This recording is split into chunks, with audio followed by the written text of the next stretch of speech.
What's going on, everyone? It's time for another horror film review. Today, we're actually going to talk about a remake, House on Haunted Hill, the 1999 remake. It's released by Warner Brothers, October 27, 1999. Written by Dick Beebe, produced by Robert Zemeckis, Joel Silver, and Gilbert Adler, and directed by William Malone, who would go on to do film iconic films such as Fear.com and Creature, Scared to Death, Parasomnia, films like that. It's had a budget of $19 million and it made over $43 million at the box office. But yeah, House on Haunted Hill, 1999. Now I really adore the 1950s one, by William Castle. So this was made by Dark Castle Entertainment, and that it's owned by Warner Brothers, obviously, but which is run by Robert Zemeckis, Joel Silver, and Gilbert Adler, who mainly focused on remaking William Castle films. Now, William Castle is a famed director from the 50s who also would always have a gimmick with his films. So it's like known as like scare vision and stuff like that. But yeah. But like in House on Haunted Hill, like when a skeleton comes up on screen, it would come a skeleton will fly over the audience or something in the theater. Now, he also did films like The Tingler, which had buzzers in the seats and things like that. It was another thing. It's sort of like a 3D sort of style, gimmick sort of thing. And he had tried to do that and try to push the envelope and new ways for people to experience film and stuff. So yeah, now they started this company way back in like the 90s, and they also released some independently made films from other writers and stuff, not just William Castle, but they mainly focus on the remakes for William Castle's films, which didn't end up doing as well as they were hoping for, but this is one of them.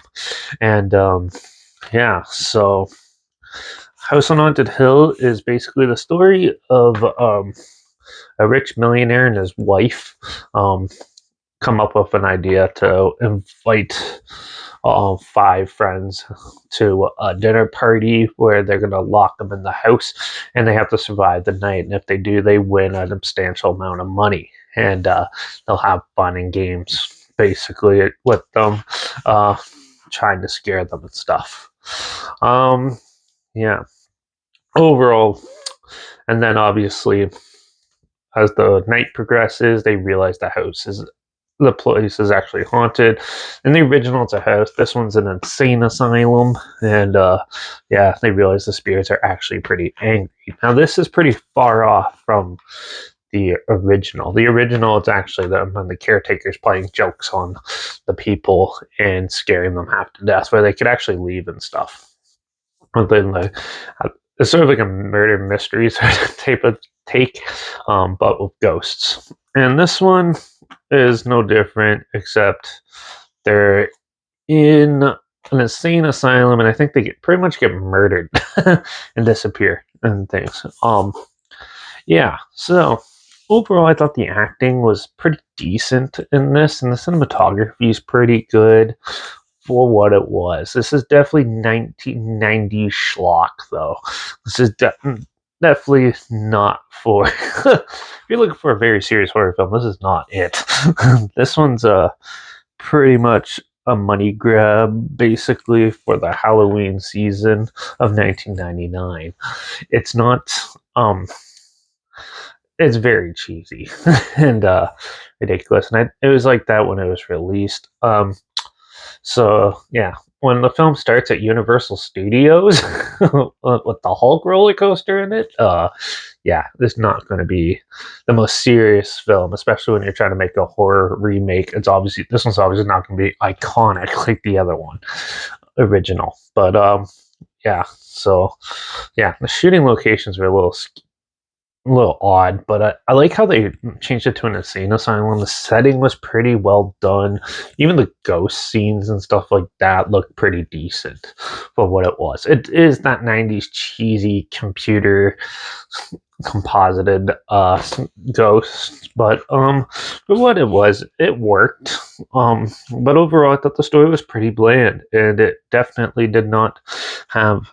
Took a while. Most of it was them bickering and figuring out that they're locked in there. It took a while for things to get started, and once they did, they kind of just like fell in place really quickly. And then the next thing you know, the film was over. This film's not long; it's only an hour and 20 minutes. So, and for the first like 50, they're arguing, so and figuring things out. So I think they could have used the time a little more wisely and not just padded the crap out of this film. Um, yeah, the music and stuff is just random songs and stuff chosen. It didn't really compliment it or anything.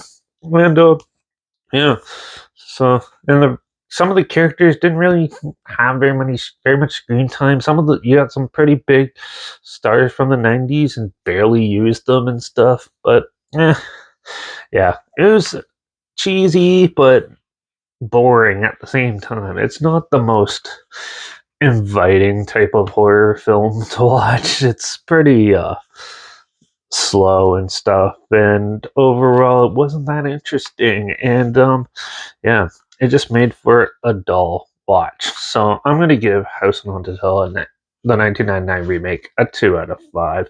It had potential. It has some decent like cast members in it and a nice cool setting and some pretty good cinematography, but they padded the crap out of it to the point where it just got boring and dull really quick.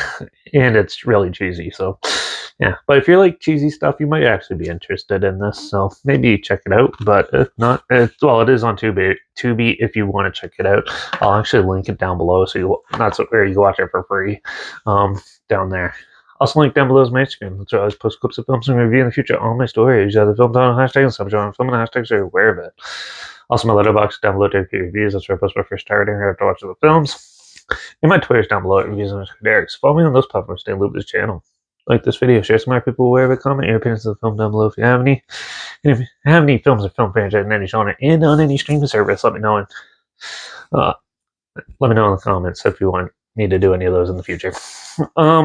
Also, let me know if you want me to do the sequel to this anytime soon as well. I might do it later on, but not right now.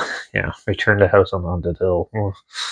And yeah, make sure you subscribe. Hope you want something weird, obscure, and odd they probably haven't thought of checking out together. And also, so you hear my opinions on popular films, some classic films, and reviews on other things as well.